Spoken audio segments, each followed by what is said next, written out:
Link TV, connecting you to the world. Link TV is viewer supported.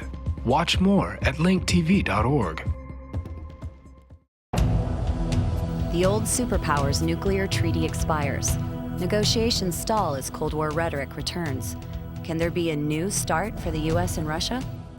Next on Global Pulse. A comparison of how media around the world are covering nuclear negotiations between Russia and the US. The Strategic Arms Reduction Treaty, known as START 1, was first signed in 1991 and led to the largest bilateral reduction of nuclear weapons in history. But when it expired this past December, the media's reports declared that real progress had been made and a new agreement was imminent. Moscow says Russia and the United States will shortly sign a new nuclear arms deal. The old agreement was rooted in the Cold War, but now we have reached a completely different level of trust and a mutual understanding. Both sides have agreed the current treaty will remain in force while talks continue. This legally binding treaty will be completed this year. Russia's RT reveled in a diplomatic win against the US. As details on a new US-Russia nuke pact are leaked to the press, experts in Moscow find more and more reasons to celebrate, with Russia winning a number of concessions. The 1991 treaty required Moscow to share data on its test launches with the United States. The new agreement will reportedly do away with that. The new pact provides for no limits on Topol and other Russian mobile launchers. Yet no progress has been made on stockpiled warheads that Russia argued should be covered by the new treaty. CBS News also saw the nuclear stockpiles, among other points, as a US advantage. Russia wants to count undeployed warheads because the American ones, unlike Russian warheads, can be quickly put into active service. Russians depend more heavily than the U.S. on nuclear forces for their national security and are less eager to conclude any agreement which disregards the U.S.'s advantages in conventional weapons.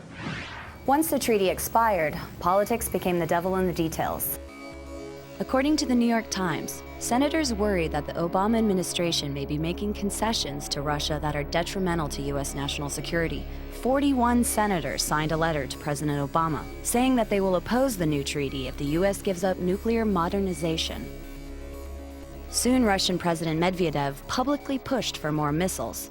But as Al Jazeera reported, there may be a hidden agenda behind his comments relating to his prospects for re-election. For the first time and live on 3 state channels, Dmitry Medvedev was grilled by the network's managers. One of the key messages, the further development of a new generation of nuclear missiles. Of course, we will develop new systems, including delivery systems, that is, missiles. It's quite normal. The whole world is doing this. But this is more than just about foreign policy. The president is bound to be thinking about his own future. Vladimir Vladimirovich Putin. Vladimir Putin said he'd think about running as president again in 2012. Dmitry Medvedev hasn't ruled himself out either. But it's Mr. Putin who's as popular as ever. Is it a rivalry? Russia's English-language newspaper, the Moscow Times, asserts that Putin is attempting to undermine his former protege Medvedev. Signing an arms control agreement with the United States would have marked another accomplishment for Medvedev. It seems that Putin feared that Medvedev could show him up. Putin soon made comments that sounded a lot like Cold War rhetoric, at least to the West, as the BBC reported.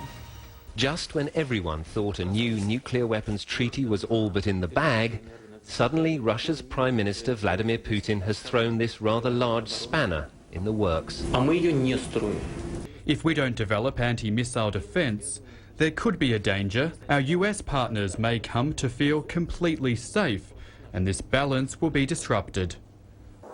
In other words, Mr. Putin is saying that if America goes ahead with a new missile defense shield, Russia may be forced to build new nuclear weapons. In theory, Mr. Putin is these days only Russia's Prime Minister, but the reality is he is still the most powerful politician in Russia. And what he says will have an impact on the nuclear negotiations. Nonetheless, there will probably be a new START treaty, but it's not clear if it'll even be ratified by Congress. And if it is, will START 2 make us safer, or are we entering into another arms race? Tell us what you think. Go to our website at linktv.org/globalpulse and leave us a comment. For Global Pulse, I'm Erin Coker.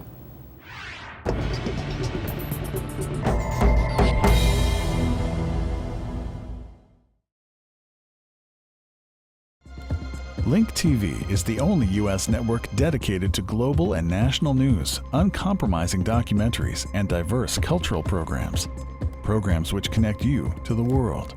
To learn more, visit linktv.org.